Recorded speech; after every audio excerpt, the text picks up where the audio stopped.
Hey everyone, LTH here. So, imagine this. You're playing on a restriction-free vanilla server. The best kind of server. You're not on one of those namby-pamby servers with rules and restrictions on lava and water. You want to leave your mark on the server. You want to do something colossally big. Well, thanks to the Redstone update, and hours of tweaking and testing on my part, that's now easier than ever.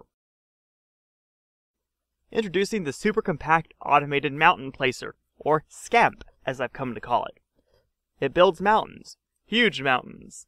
Put simply, it's a self-adjusting timed alternator which alternates dropping lava and water, creating an insanely large mountain, layer by layer, making precise adjustments based upon the flow rate of lava. It's not the first, but to my knowledge, it's the fastest and the smallest. Not to mention, it's cheap enough to build in survival, and can be quickly altered to work in the end and on superflat worlds. More on that later. On a normal world, in just 26 to 27 hours, this finely tuned machine will build a cobblestone mountain over 440 blocks across, burning all flammable materials in its path and enveloping everything else in cobble. Not counting my own machines, I've seen two others. One used more than 1,000 repeaters and was obviously too expensive to build in survival, and the other used piston rings and also wasn't as compact as mine. I never got to try that one out firsthand though, as the author failed to provide a download. I also had a version I made prior to the redstone update, but it used over 5 times as much redstone and was 30 by 30 rather than 10 by 9. It also wasn't nearly as well timed, but it was still pretty spectacular. This one, however, thanks to the magic of comparators and droppers, is finely tuned to the flow rate of lava and automatically adjusts the lava and water cycle lengths each and every layer. This means that within seconds of the lava covering the entire mountain, the water cycle starts. Minimizing this delay is what allows it to build a mountain from sea level to the height limit in about 26 or 27 hours. Now, you might be wondering, besides the reasons above, why do you want to build a super freaking huge mountain? I don't know. Maybe you want to wipe out a few hundred chunks of surface resources. Maybe you want to build a giant mountain fortress. Maybe you want to cover it in lava and call it a volcano. Maybe you need some spare real estate in the end, or on an ocean. Maybe you just like really freaking big mountains. To use this machine most efficiently, you need to understand how it works. And even if that weren't the case, I'd still tell you, because I'm damn proud of it. But really, to get it running, you do need to know a little of the math behind it. Here is an overview of the parts. The machine has 2 cycles, with a side for each, a lava cycle and a water cycle. The lava cycle drops the lava, and the water cycle covers the lava with water, turning it to cobblestone. Central to the design are what I'm calling dropper swap timers. They basically consist of a pair of droppers which can pass items back and forth. Something cheap and plentiful like cobblestone is best. One of the 2 droppers has a comparator attached, so it outputs a signal as long as it has something in it. Attached to that same dropper is a comparator-powered clock that makes the dropper send an item to its companion every so often. Once the first dropper has emptied all of its contents into the second, its signal goes off, the repeater connected to the comparator gets locked off by the other side, and a 1 clock connected to the second dropper goes on, which makes the second dropper dump its contents back into the first, resetting the swap timer. This mechanism works mostly the same on both sides, and the repeater locks are rigged so that when one side is on, the other is locked off until the current side's cycle is complete. The outputs of the 2 dropper swap timers are connected to these bent toggle pulsers. There may be another name for these things, but I call them toggle pulsers because they pulse when it goes on and when it goes off, anytime it's toggled. I originally had a version that was completely repeater free, but they were too unreliable, as they were susceptible to some weird northwest bug. Anyway, basically, these things pulse once when each swap timer activates, turning the water or lava dispenser on, and once when it finishes, turning the water or lava dispenser off. As the mountain grows, the time it takes for the lava to cover it in a new layer increases. So, also connected to the output of the lava timer, well, actually to the NOT gate of its pulsar, is a line which goes back to a 3rd dropper, which adds 1 item to the swap timer at the end of each cycle, increasing the cycle length.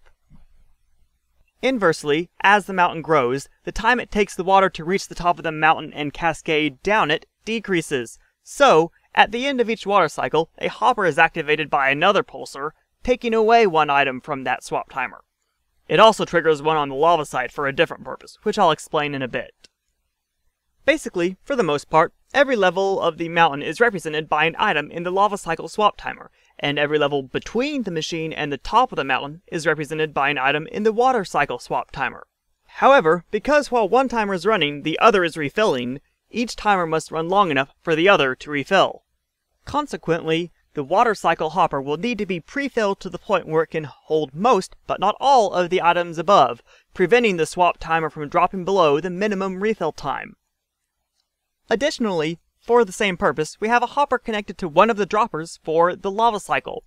The lava cycle can't start with just one item, as then it'd last only 4 seconds, which isn't long enough for the water cycle timer to reset all of its items. Basically, the lava cycle timer is preloaded with just enough items, so it will give the water cycle timer time to reset. The purpose of the hopper is to remove those excess items one by one. If we didn't do this, that would mean as many as 40 extra seconds per lava cycle, which adds up to over 2 extra hours over the course of the machine's run. Anyway, here's a quick overview of the timing. In the overworld, lava flows one block every 1.5 seconds.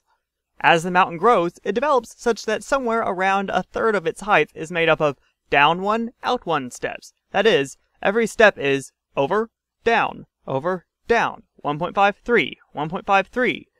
Consequently, it takes lava 3 seconds to cover each level, about 1/3 of the time. The other 2/3 of the mountain consist of down 1, out 2 steps. That is, every level is over, down, 1.53, 4.5. These levels take the lava 4.5 seconds to cover. So, run the math, average it out, and basically, where h equals the height of the mountain, lava will take 4h seconds to cover it. So, since I wanted the blocks in the swap timer to directly correspond with and adjust to the height of the mountain, I needed the dropper to transfer one item every 4 seconds. The comparator clock for the lava side is as follows. Since it doubles the time of the loop, I need the loop to be roughly 2 seconds. So in terms of seconds, we have 0.4, 0.4, 0.4, 0.4, 0.3, and 0.1 for the comparator. So that's 2, which doubles to 4, which is what we need.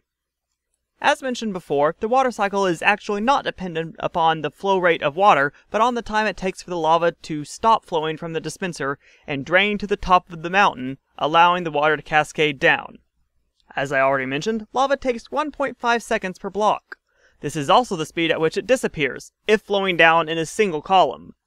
As the lava is going straight down from the dispenser to the mountain, where h equals the current height of the mountain and 188 is the finishing height of the mountain, the water cycle needs to run for 188 minus h times 1.5 seconds. So, the clock for the water cycle needs to transfer one item every 1.5 seconds, which means that with a comparator loop, the total should be 0.75 seconds. So, we have 0.3, 0.4, and 0.1 for the comparator, and we get 0.8, which doubles to 1.6, which is close enough for jazz. To get it any more accurate, we'd need a bigger clock, and I'm trying to keep this thing crazy small. I'll skip straight to the math here. If you remember the numbers I was just mentioning, this should mostly make sense. I'll explain it some more just in case, so if you already get it, pardon the redundancy, and if you don't, pardon me for speeding through this. Basically, as the timers allow a 1-to-1 correspondence between the mountain height and the items in the swap timer, the primary water dropper and the tertiary lava dropper both have a number of items equal to the final height of the mountain. You determine this by subtracting the elevation of the ground from that of the dispensers. The hopper for the water cycle needs to max out once the timer reaches the shortest time it can while still leaving time for the lava timer to reload. This buffer amount is the target mountain height divided by 5 items per second for the opposing reloader clock, divided by 1.5 seconds per item on the water swap timer clock. The buffer amount for the lava swap timer is the target mountain height divided by 5 items per second for the opposing reloader clock, divided by 4 seconds per item on the lava swap timer. We add 1 to this because the hopper on this side takes one item right before the cycle begins, and the first cycle of the lava swap timer hits the dropper before the first 4 seconds have passed. Since the water swap timer starts at full time and decreases, and the lava swap timer starts at minimum, the primary lava dropper needs to be loaded with its buffer amount. The hopper connected to it needs to only be able to take that same buffer amount, so we fill it to the point where it maxes out after taking that many. This hopper, as mentioned earlier, allows the swap timer to maintain that minimum amount until the mountain height equals that amount, at which point the hopper is maxed out and the swap timer begins to gain items naturally. As I wrote here, always round up. Better to be slightly over than slightly under. Right, so, once you know how many items you need in each component, you need to know how to get the machine started. Due to its compact size, there aren't any switches you can simply throw. For this example, we'll be loading a Scamp at the very top of the world, dropping to sea level. So, as you can see here, the platform and consequently the dispensers are at 252, and as you may already know, sea level is at 63. So, 252 minus 63 is 189. So plug 189 in as D in the math previously seen. First, make sure you have all the items you need in the droppers and hoppers laid out in your inventory. This makes it easier to load them in a timely manner. If you haven't already, destroy the piece of the platform that blocks the output. To allow the mountain to grow a block or so more, remove these 3 slabs. First off, load the 2 dispensers. Lava bucket in the lava side, water bucket in the water side. Herp to derp. Next, load the 2 hoppers. You can stick something cheap and unstacking, like wooden shovels, to fill up a few of the slots, and then use a partial stack of your filler items, leaving just enough room for the amounts seen previously. To get to this one over here, you'll need to have destroyed one of the slabs, and edge your way over like this.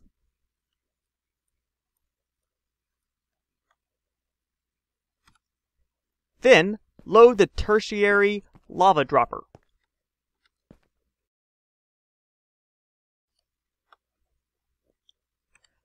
Finally, load the primary lava dropper and then the primary water dropper quickly thereafter.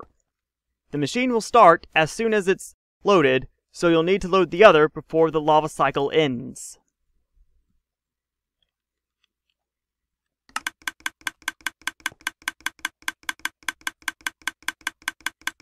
Assuming you didn't screw up, the machine should now be running. Give it about 26 hours and you should have a brand spanking new super huge mountain. So, great. That's how you start the basic Scamp. However, there's more to it. Here's some observations, notes, and variations. Mountains built with the Scamp are very porous. That's to say, while solid on the outside, they're full of little holes. You aren't limited to a single pair of dispensers. With a few modifications, the Scamp can branch out to a whole array of them. However, if you're building full-size mountains, this will lag the game significantly during the later stages. Even a single mountain causes some slight lag on my moderately spec'd computer. The Scamp can build mountains even if you wire the dispensers up hundreds or thousands of blocks away. However, a mountain built at a distance won't be quite the same. You remember those holes you saw earlier? Many of them will have lava in them, so tunnel at your own risk. The Scamp works in the end. However, you'll have to alter the timers to 1.4 on the lava side and 0.6 on the water side. That is, have the repeaters and comparator total 0.7 and 0.3 respectively. Also, unless you're putting the mountain on the end island, you'll want to construct a so-called seed platform, like this. This can be accomplished by using water and lava to create a cobble column down to y equals 0. I should note that the timing I just mentioned isn't perfect. If the mountain is being built out in the black, it won't follow the usual rules or tendencies. Right, so that should be about it. If you like this, give the vid a thumbs up. If you really like it, and you want to see more videos on the Scamp and other stuff, maybe subscribe. I hope to start a Let's Play on a vanilla PvP Anarchy server sometime soon, so there's that to look forward to. I feel like such servers really get the short end of the stick as far as exposure and availability goes. But yeah, later everyone!